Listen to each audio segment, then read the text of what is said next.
सद्गुरु बंदी चौक में साहब की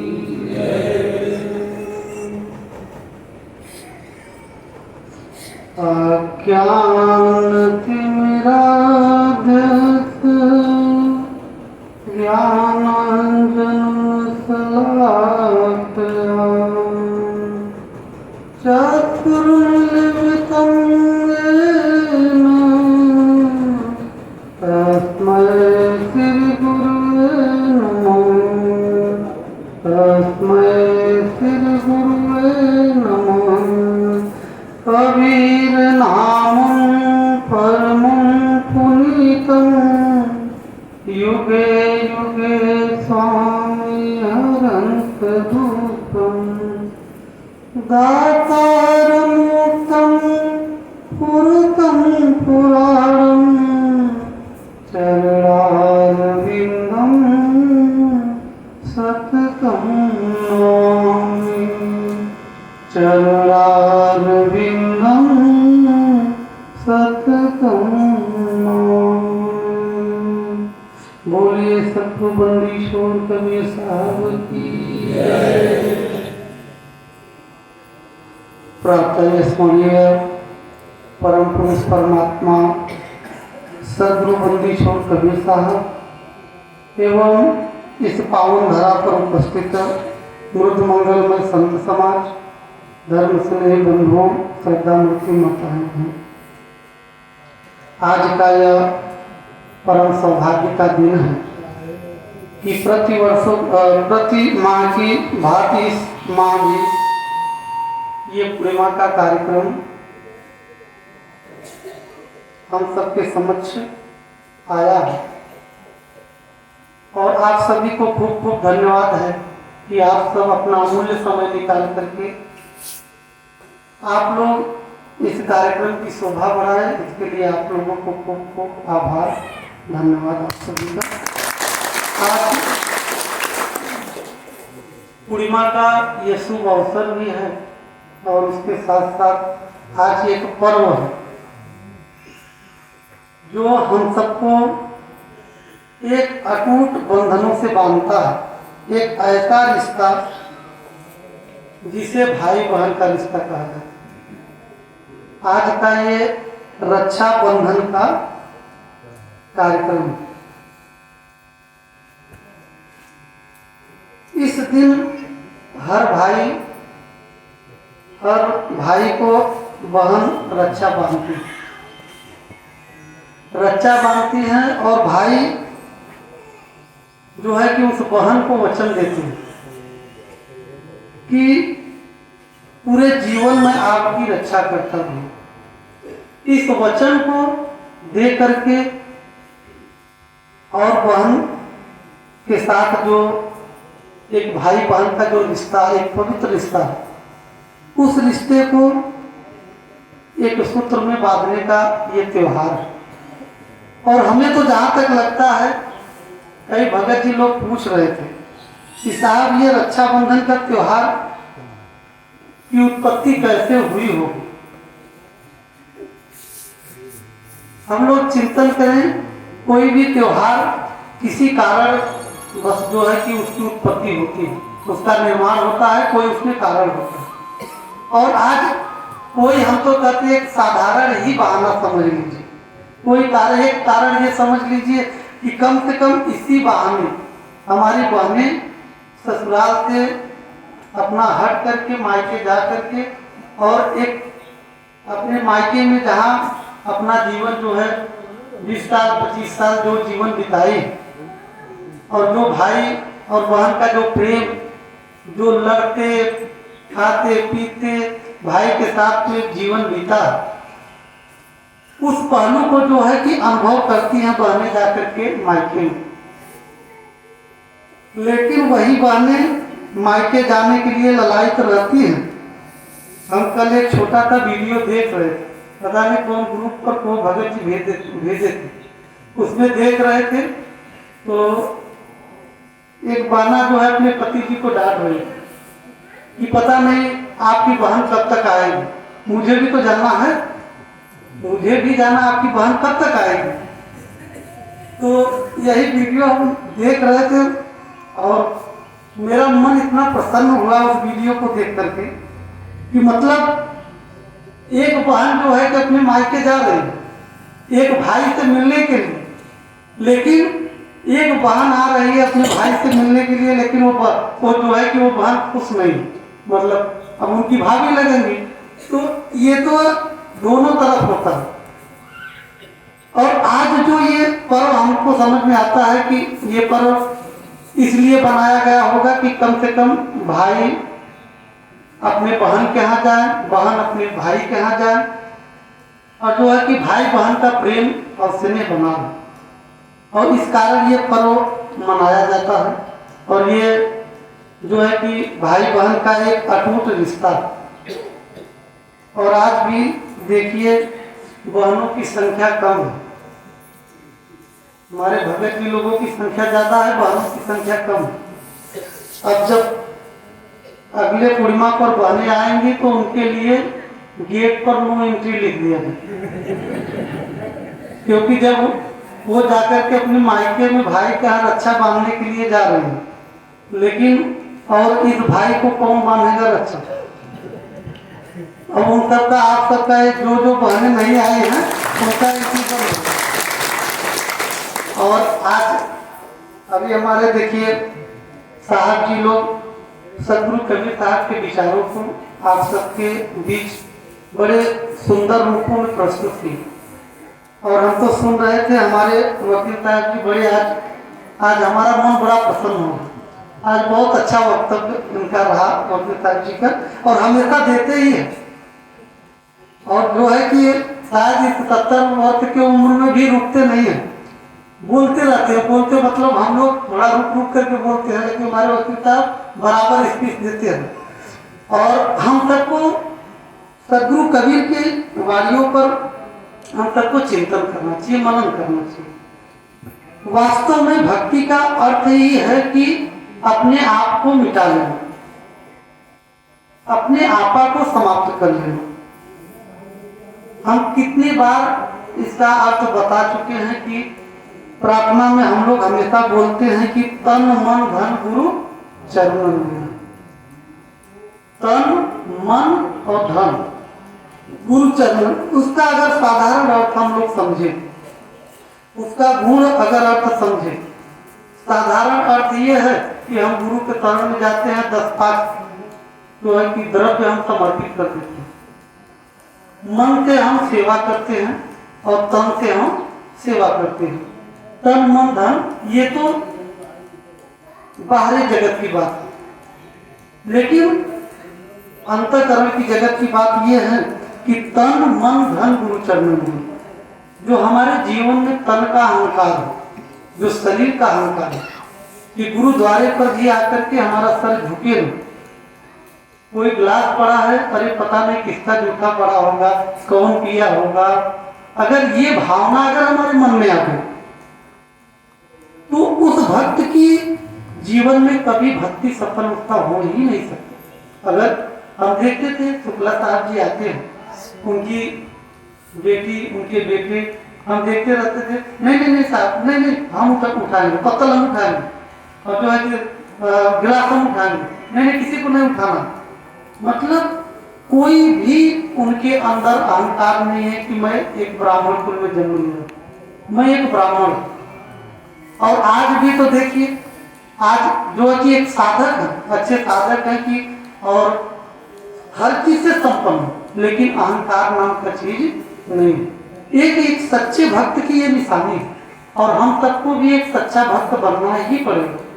सच्चा संत, सच्चा भक्त जब तक हम लोग बनेंगे नहीं, तब तक हम अपने जीवन के, अपने मूल पद को, अपने जीवन के परम पद को हम जो है हासिल नहीं कर सकते। और धीरे धीरे अपने आप को हमें समाप्त करना है, अपने आप, अपने अहंकार को हमें धीरे धीरे समाप्त। और शुरुआत हम लोग कहाँ से करें? अपने परिवार से, क्योंकि परिवार से ही सारे अहंकार का उदय होता है। यहाँ कोई डांट दे, बिगड़ दे, कोई अहंकार नहीं है, लेकिन घर में वही अहंकार जो है कि उदय हो जाता है। पत्नी के ऊपर टूट पड़ना, बच्चे को ऊपर टूट पड़ना, भाइयों को ऊपर टूट पड़ना। लेकिन वही जब ऑफिस में जाते हैं नौकरी करने के लिए, तब मैनेजर डांटते, मालिक डांटते, उस समय कोई भी व्यक्ति जो है कि उसके अंदर क्रोध नहीं आता, गुस्सा नहीं आता, क्योंकि जानता है उससे कुछ मिलने वाला, कुछ हासिल होने वाला है। द्रव्य प्रूफ है, हम कुछ काम करते हैं तो मालिक डांटता तो सारा गुस्सा कहाँ उतारा जाता है? ऑफिस का सारा गुस्सा कहाँ उतारा जाता है? बच्चों को, परिवार पर आकर के लोग गुस्से में जो है परिवार पर सारा। हम सबसे जरूरी हम सबको है, क्योंकि हम ज्यादा समय बोल नहीं पाएंगे, थोड़ा हमारा सर जो है दुख रहा है तो फिर ज्यादा समय हम नहीं बोल पाएंगे। इसलिए जो है कि हम सबको विशेष ये चिंतन करना चाहिए। जब तक भौतिक जीवन हम अपने भौतिक जीवन को सुखमय और शांतिमय नहीं बनाएंगे, तब तक अध्यात्म जीवन आपका कभी सफल हो ही नहीं सकता। वो मार्ग पर आपको मंजिल, अध्यात्म का मंजिल मिल नहीं सकता। अध्यात्म का हम रास्ता तो हमें मिल गया, लेकिन जो मूल हमारा मूल उद्देश्य है, मूल जो हमारा परम पद है, उस परम पद को हम हासिल नहीं कर सकते। इसलिए सद्गुरु कबीर कहते हैं कि हम सबको निरंतर साथ करते हैं कि बोल अबोल एक है सोई, और जिन हलके तो बिरला कोई। अभी एक हमारे रामपाल जी के शिष्य आए थे कल, और वो पढ़ रहे थे कि शब्द समाना भान समान, निर्णय समाना भान, और भान समाना भान आकाशे मान। तो ये शब्द की ये शब्द क्या है, साफ शब्द किसे कहते हैं? अभी उन्हें पता ही नहीं है कि शब्द किसे कहते हैं। सद्गुरु कबीर की वाणी है कि शब्द शब्द सब कोई कहे, वह तो शब्द विधि, और जिह्वा पर आवे नहीं और निरख परख के। वो हमें निरखने परखने की बात सद्गुरु कबीर साहब तो अनुभव का विषय है, वो अनुभव की बात है। लोग अनुभव का बात हमें साधना, जब सुमिरन में हम लगेंगे तब हमें जो है कि उस परम पद की जो है उस शब्द की अनुभूति हो सकता है। आज तमाम मत संप्रदाय, देखिए हमारे ये भैया जी एक न्यूज चैनल में हुए बनाए हुए हैं कि भगत जी लोगों से पूछा कि भगत जी लोग हर भगत से पूछा कि भैया यहाँ आए के बाद आप लोगों को काम मिला? हाँ, सब लोगों के बारी बारी से पूछिएगा, कभी नहीं, जब खाली समय रहे तो सत्संग के समय में। चलो धन्यवाद है भैया जी, मोहन भैया जी इनका नाम है, और आप लोग जो है ग्रुप में इनका जो है न्यूज चैनल दे दिया जाएगा, तो आप लोग भी सब्सक्राइब कर लेंगे उसको, और भैया जी का भी जो है कि आगे बढ़े इनका चैनल। और यही हम आप सबसे आग्रह करेंगे, निवेदन करेंगे कि आप सब एक सच्चे भक्त बनकर के और सद्गुरु कबीर साहब के सच्चे राही बने। सद्गुरु कबीर कहते हैं कि किसी भी आप मत संप्रदाय में चले जाए, सद्गुरु कबीर को अलग से ज्ञान देने की क्या जरूरत है। लेकिन अगर समाज में अज्ञानता न होता, समाज में हमारे ऋषि मुनि संतजन जितने थे सब अज्ञानता में जो है कि अपना जीवन जी रहे, लेकिन सद्गुरु कबीर साहब आए तो ज्ञान की ज्योति जला, ज्ञान की अलग जगह है कि आप जो है कि अज्ञानता में हैं, इससे मुक्ति हो नहीं सकती है। लेकिन आज तमाम प्रकार के पूजा पद्धतियों से लोग मुक्ति दिलाना चाहते हैं, तमाम प्रकार से जो है कि मंत्र तंत्र से मुक्ति दिलाना चाहते हैं।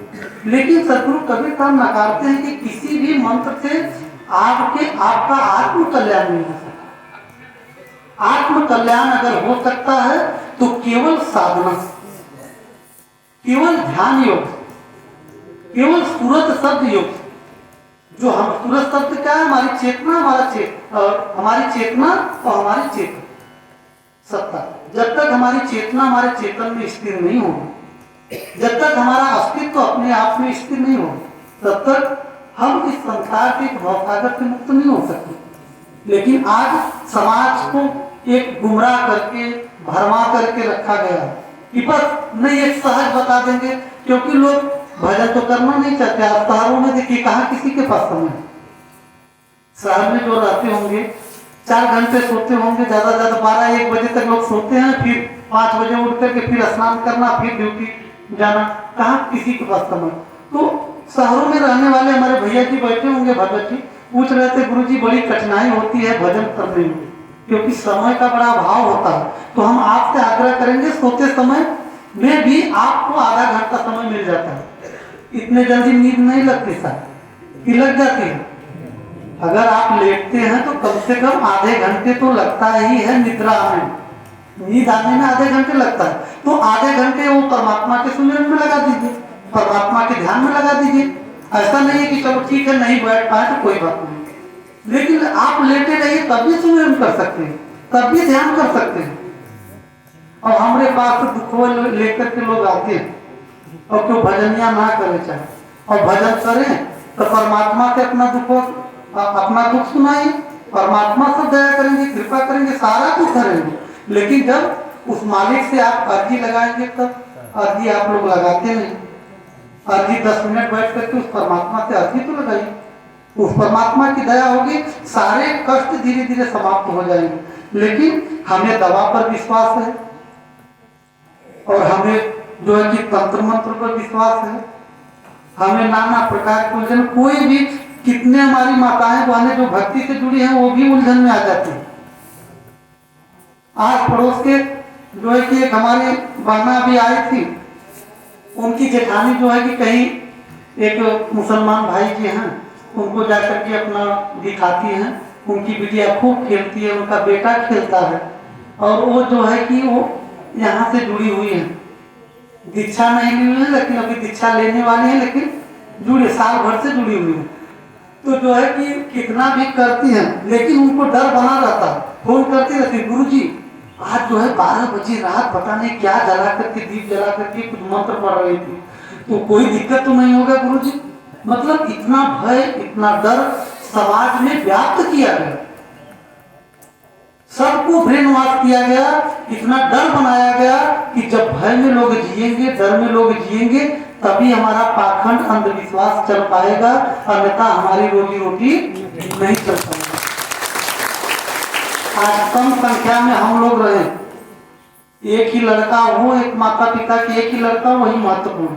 अगर वो सेवा कर रहा है, आदर कर रहा है, सत्कार कर रहा है माता पिता का, वही एक लड़का महत्वपूर्ण।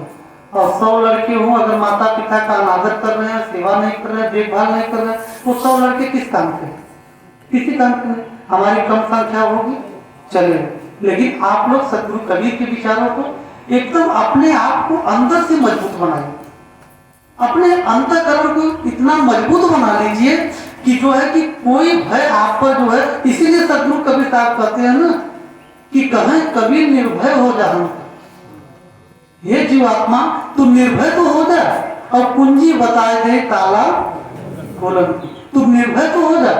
लेकिन हम लोग भय में जीते रहते हैं, अरे पड़ोसी के यहाँ ओझा है, अरे इतना तो विश्वास रखो कि परमात्मा सदगुरु से बढ़कर के कोई शक्ति संसार में है ही नहीं।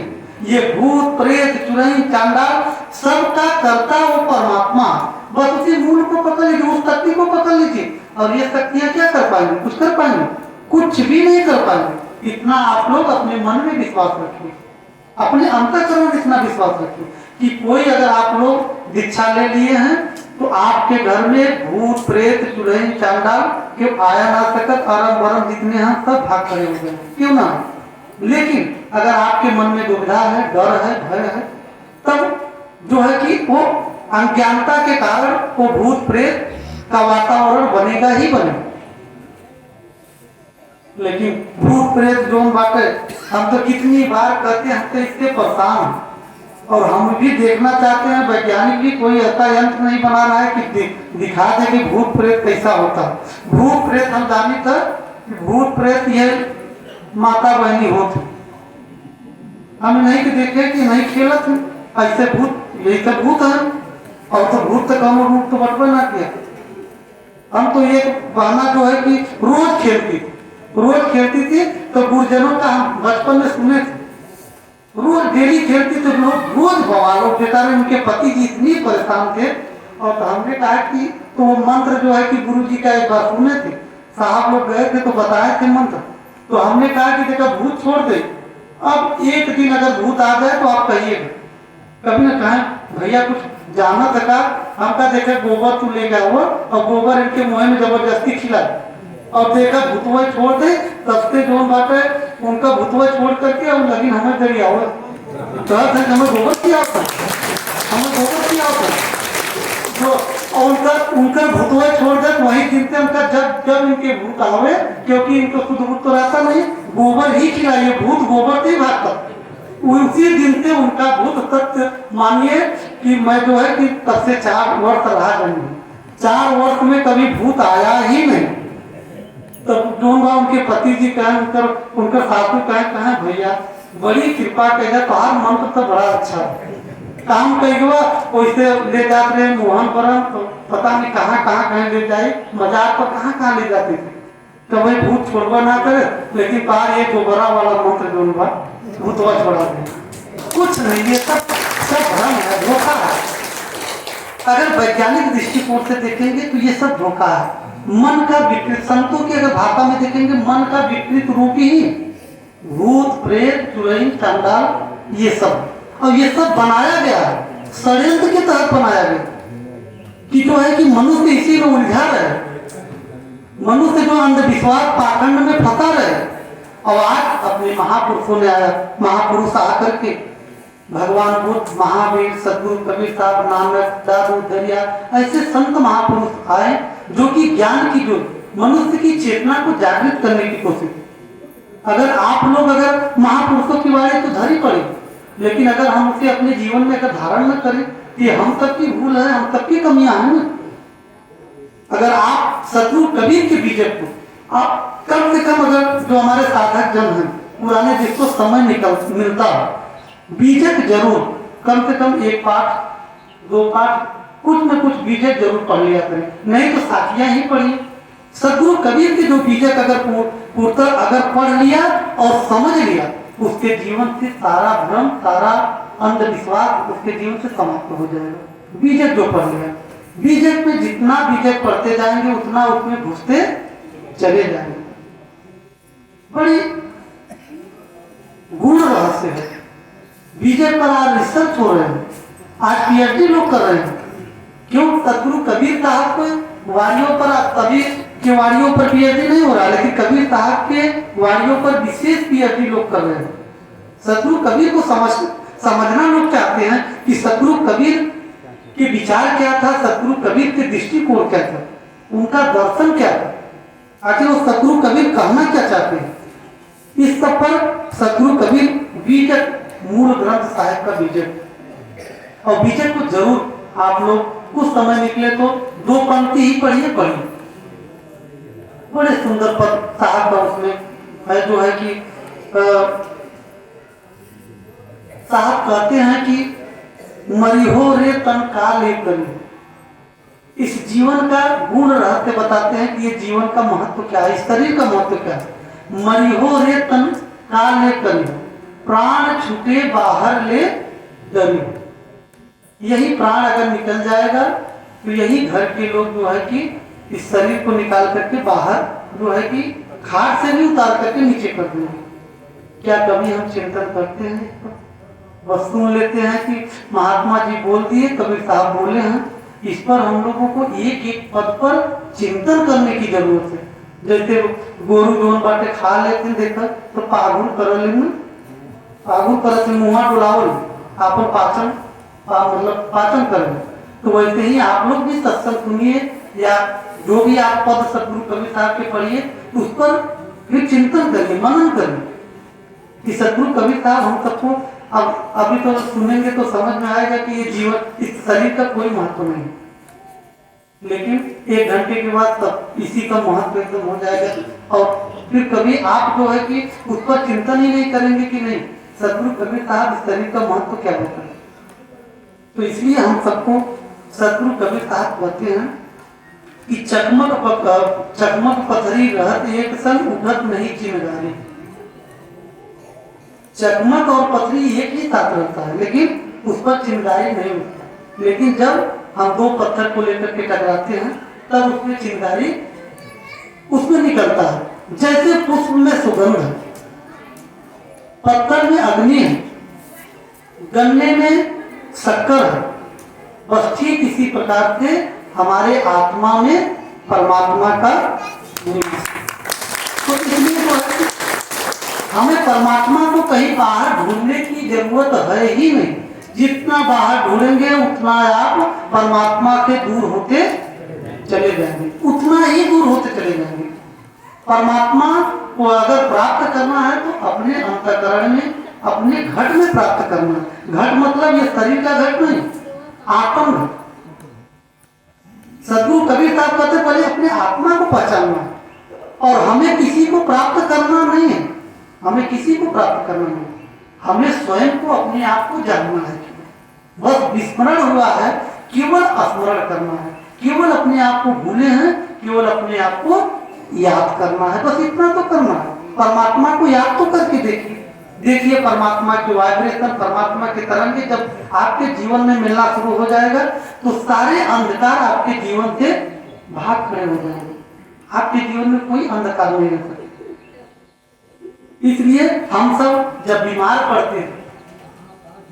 पड़ते हैं तो हम लोग डॉक्टर के पास जाते हैं, और उसी प्रकार से हम लोग जन्मांतों से बीमार पड़े। ऐसे ही हम लोग संत सदगुरु गुरु के डॉक्टर के पास हम लोग जाते हैं इसका इलाज कराने के लिए, और बराबर दवा देते हैं, क्या सत्संग रूपी दवा, और आपको नियम संयम बताते हैं।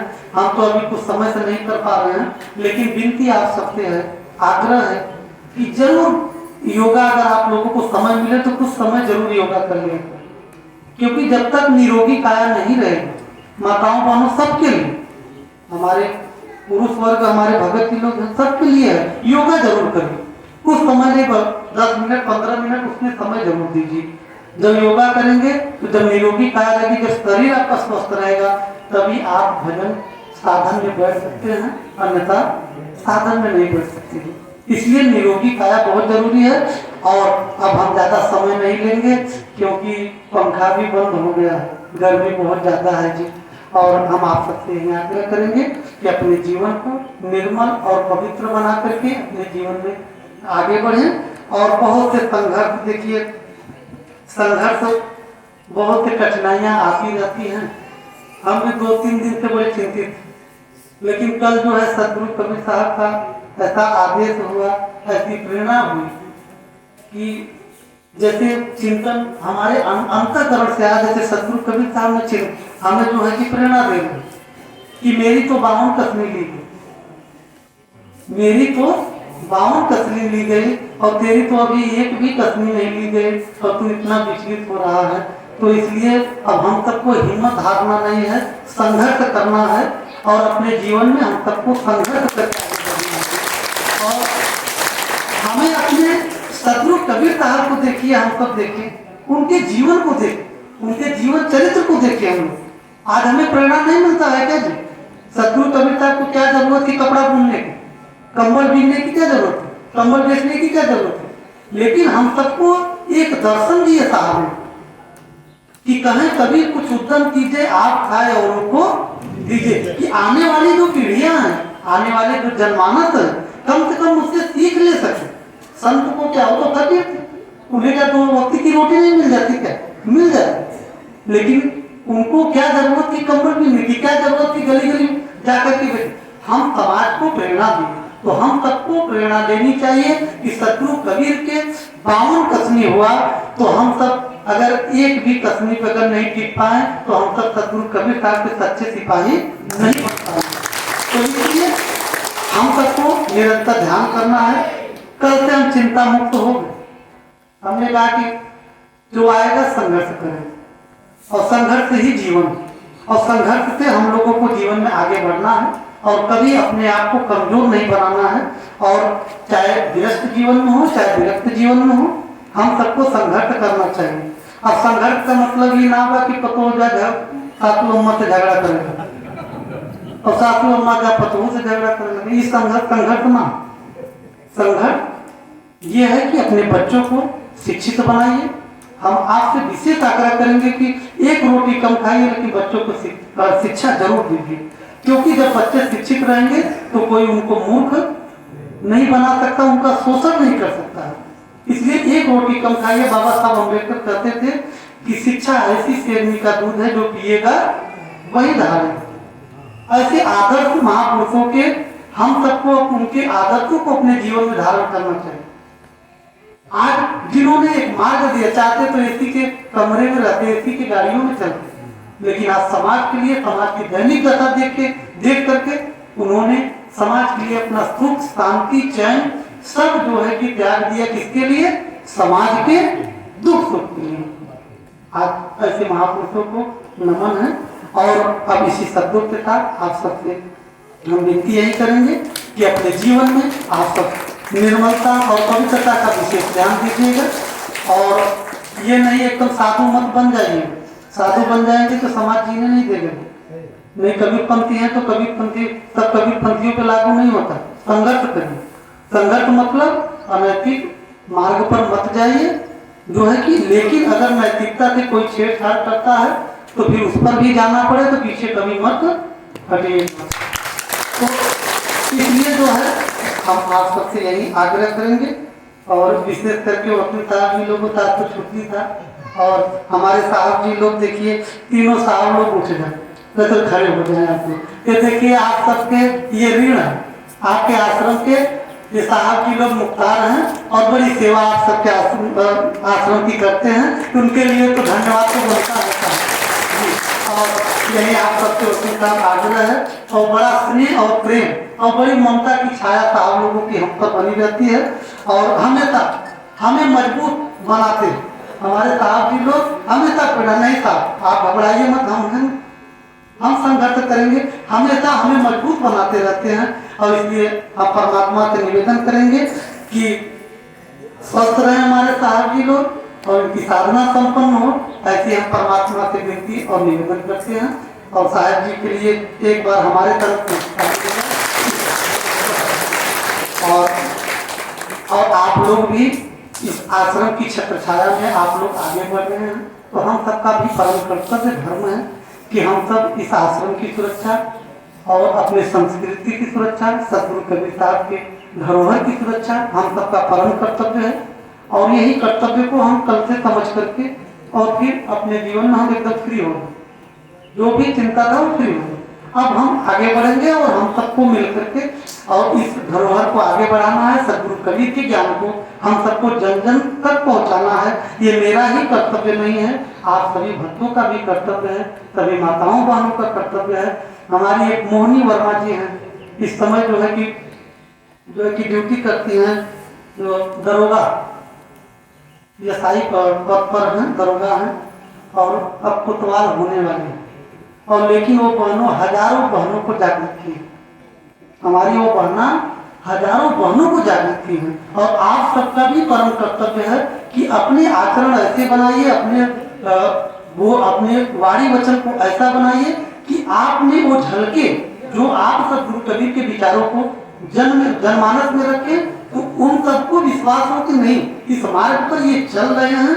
तभी इतनी आभा आप सब में निकलनी चाहिए कि वो भी सदगुरु कबीर के विचारों से जुड़ने का प्रयत्न और प्रयास करें। और अब इसी शब्दों के साथ हम अपनी वाणी को यही विराम देते हैं। आइए हम सभी मिल करके एक बार देखिए, हमारे भंडारी साहब जी लोग बैठे हैं, अन्नदाता।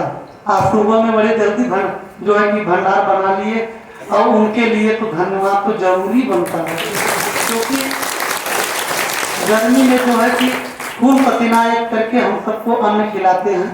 और मेरे तरफ से भी खूब खूब धन्यवाद साहब जी लोगों को है और खूब खूब धन्यवाद है आप सबकी सेवा से।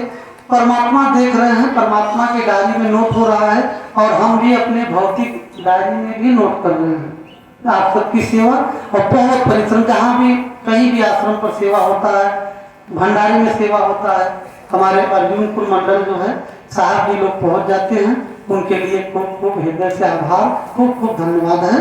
और आइए हम सभी मिल करके इस संसार के लिए जो हम सबका विनाश चाहते हो, जो हम सबका बुरा चाहते हो, उनके लिए भी सुखमय की हम सब कामना कर ले। जो अच्छा चाहते हैं उनके लिए भी तो है, लेकिन जो हम सबका बुरा चाहते हैं उनके लिए भी अच्छा परमात्मा से प्रार्थना करें, क्योंकि क्रिया का प्रतिक्रिया और एक्शन का रिएक्शन आप प्रैक्टिकल अपने जीवन में कर सकते हैं कि अगर आप अपने पड़ोसी का बुरा सोचना शुरू कर दीजिए, 1 महीने के बाद अगर देखेंगे उसका रिएक्शन यही आएगा कि आपका बुरा होना शुरू हो जाएगा।